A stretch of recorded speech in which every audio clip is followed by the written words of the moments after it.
मित्रों, अगर आप भी वेस्ट इंडीज के खिलाफ भारत की इस ऐतिहासिक और रोंगटे खड़े कर देने वाली जीत से खुश हैं, तो इस वीडियो को लाइक जरूर कीजिएगा। दोस्तों, भारत और इंडीज के बीच आईसीसी टीबीएस वर्ल्ड कप 2026 के सुपर 8 महामुकाबले में बेशक एक समय पलड़ा इंडीज का भारी लग रहा था, लेकिन संजू सैमसन के चमत्कार ने पूरे मुकाबले का नतीजा ही बदल कर रख दिया। बताएंगे आपको संजू के उस ऐतिहासिक कारनामे के साथ मुकाबले की पूरी रोमांचक हाईलाइट के बारे में, तो वीडियो को अंत तक जरूर देखिएगा। लेकिन उससे पहले आपको क्या लगता है, संजू सैमसन और सूर्य कुमार यादव में से आप किसे बेहतर टीबीएस बल्लेबाज मानते हैं? अपनी राय कमेंट में जरूर बताइए। दोस्तों, कोलकाता के ऐतिहासिक ईडन गार्डन्स स्टेडियम पर भारतीय कप्तान सूर्य कुमार यादव ने टॉस जीता और ओस के प्रभाव को देखते हुए पहले गेंदबाजी करने का फैसला किया। जहां भारतीय टीम में कोई बदलाव नहीं हुआ, तो वहीं जब इंडीज की टीम पहले बल्लेबाजी करने उतरी तो उन्होंने शानदार बल्लेबाजी करते हुए 185 रन 4 विकेट के नुकसान पर 20 ओवर में बना दिए थे, जहां पारी की शुरुआत शाही होप और रोस्टन चेस ने करी थी। जी हां दोस्तों, दोनों बल्लेबाजों ने मिलकर पारी की शुरुआत संभल कर की, जहां पहले ओवर में हार्दिक पांड्या को शाही होप ने एक शानदार और एक चौका झड़कर अपने इरादे साफ कर दिए थे। हालांकि 8वें ओवर में गेंदबाजी करने आए वरुण चक्रवर्ती ने भारत को पहली सफलता दिलाई, जहां शाही होप उनके अंदर आती गेंद पर गच्छा खा गए और 32 गेंदों पर 3 चौके और 1 की मदद से 32 रन बनाकर बोल्ड हो गए। इसके बाद बल्लेबाजी करने सिमरन हेटमायर आए, जिन्होंने आते ही आक्रामक रुख अपनाया और हार्दिक पांड्या को एक ही ओवर में 2 लंबे जड़ दिए।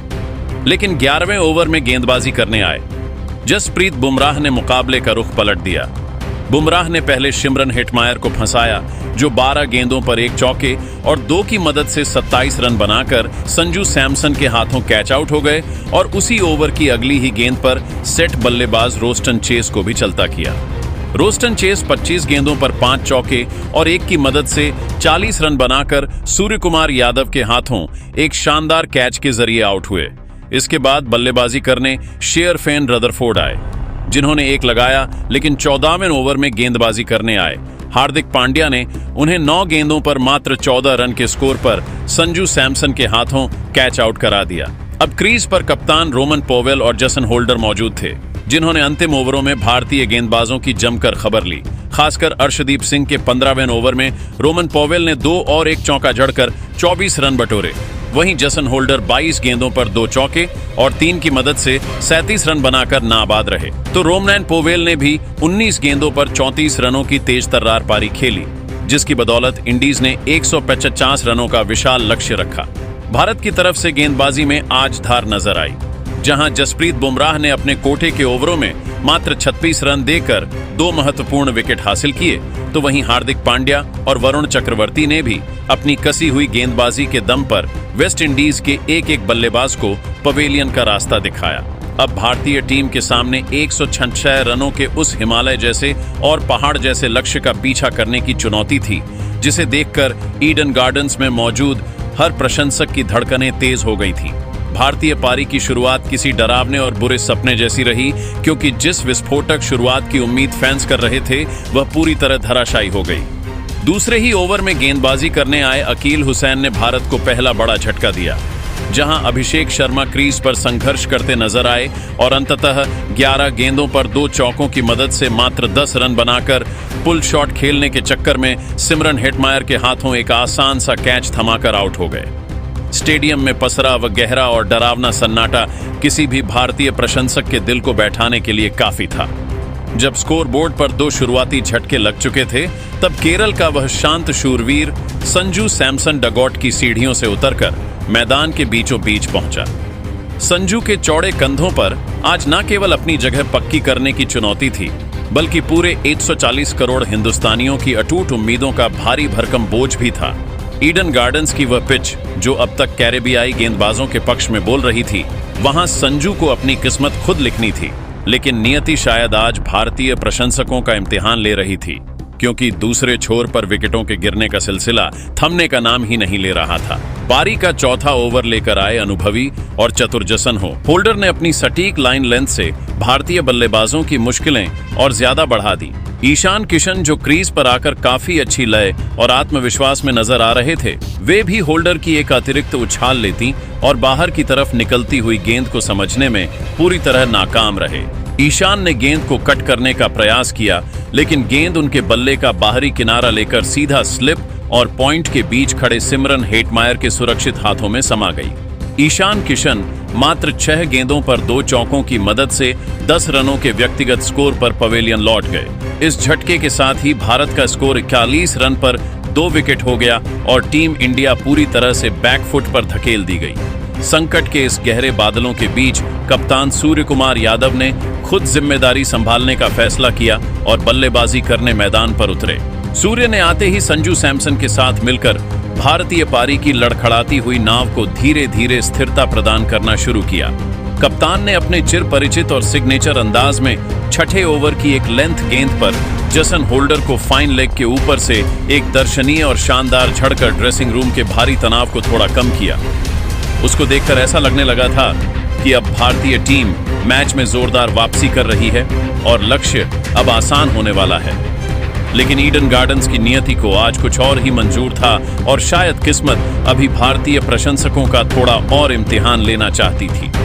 खेल के 10वें ओवर में गेंदबाजी का मोर्चा संभालने आए वेस्ट इंडीज के एक्सप्रेस तेज गेंदबाज शमार जोसेफ ने अपनी आग उगलती गेंदों से मैदान पर खलबली मचा दी। जोसेफ ने एक ऐसी घातक, सटीक और बेहद तेज रफ्तार वाली सरफेस डिलीवरी फेंकी जिसने भारतीय खेमे को आज के मैच का सबसे बड़ा और सबसे दर्दनाक झटका दे दिया।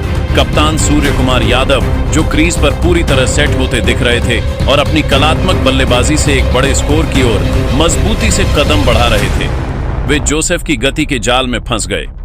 सूर्या ने एक और ट्रेडमार्क बड़ा शॉट खेलने के प्रयास में गेंद को हवा में उछाला, लेकिन इस बार टाइमिंग ने उनका साथ नहीं दिया। गेंद बाउंड्री पर खड़े शेरफेन रदरफोर्ड के हाथों में एक आसान सा कैच बनकर समा गई। सूअर 16 गेंदों पर एक चौके और एक की मदद से मात्र 18 रन ही बना सके। जैसे ही सूर्या का विकेट गिरा, पूरे स्टेडियम में एक गहरा सन्नाटा पसर गया। कप्तान के आउट होते ही भारत की जीत की उम्मीदें एक बार फिर धुंधली पड़ने लगी और हजारों दर्शकों की आंखों में हार का डर और मायूसी साफ तौर पर छा गई। ऐसा लग रहा था मानो ईडन की रोशनी भी इस विकेट के साथ थोड़ी फीकी पड़ गई हो, क्योंकि अब सारा दारोमदार अकेले संजू सैमसन के कंधों पर आ गया था। अब मैदान पर युवा और प्रतिभावान तिलक वर्मा बल्लेबाजी करने आए। तिलक ने इन विपरीत और कठिन परिस्थितियों में संजू सैमसन का न केवल बखूबी साथ निभाया, बल्कि विकेटों के बीच अपनी बिजली जैसी दौड़ से दबाव को काफी हद तक कम किया। संजू सैमसन ने आज जैसे कोई सुपरमैन वाला अवतार धारण कर लिया था। उन्होंने मैदान के हर कोने में, चाहे वह कवर ड्राइव हो या पुल शॉट चौके की, ऐसी बारिश की कि कैरेबियाई गेंदबाज बेबस नजर आने लगे। संजू ने मात्र 25 गेंदों में अपना एक ऐतिहासिक अर्धशतक पूरा कर लिया। जब संजू 52 रन पर नाबाद खेल रहे थे, तब उन्होंने वेस्ट इंडीज के गेंदबाजों को सही मायने में रिमांड पर लेना शुरू किया और उनकी लाइन लेंथ को पूरी तरह से तहस नहस कर दिया। तिलक वर्मा भी दूसरे छोर से अपनी सूझबूझ भरी बल्लेबाजी का प्रदर्शन कर रहे थे।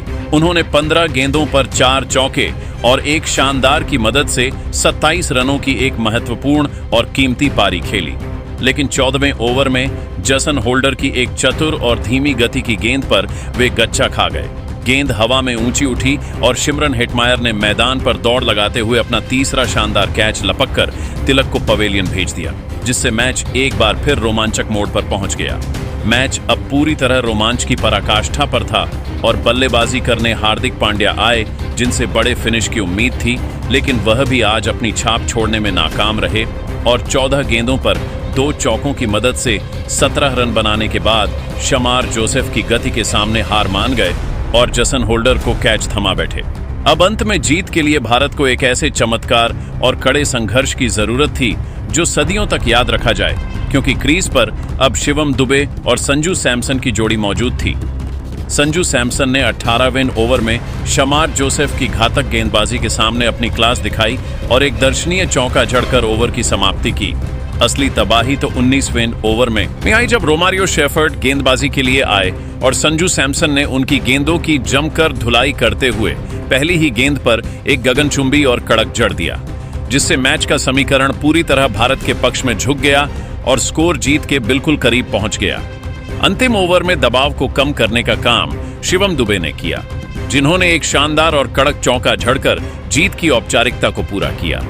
संजू सैमसन आज एक अपराजय योद्धा की तरह मैदान पर डटे रहे और 50 गेंदों पर 12 चौके और 4 गगनचुंबी की मदद से नाबाद 77 रनों की वह ऐतिहासिक पारी खेली, जिसने भारत को सेमीफाइनल का टिकट दिला दिया। भारत ने मात्र 19.2 ओवर में 5 विकेट खोकर इस असंभव से दिखने वाले लक्ष्य को हासिल कर लिया। जहां वेस्ट इंडीज की तरफ से जसन होल्डर और शमार जोसेफ ने 2-2 विकेट लेकर संघर्ष तो किया, लेकिन वह संजू के तूफान को रोकने में नाकाफ साबित हुए। तो दोस्तों, आपको क्या लगता है कि क्या भारत सेमीफाइनल में इंग्लैंड को हराकर अहमदाबाद का रास्ता तय कर पाएगा? और क्या तीसरी बार T20 वर्ल्ड कप की ट्रॉफी उठाकर इतिहास के पन्नों में अपना नाम दर्ज कर पाएगा? अपनी कीमती राय हमें कमेंट बॉक्स में जरूर बताएं, और अगर आपको यह वीडियो पसंद आया तो इस वीडियो को लाइक करें, शेयर करें और हमारे राजित राम ट्यूटोरियल चैनल को सब्सक्राइब करना ना भूलें। जय हिंद, जय भारत।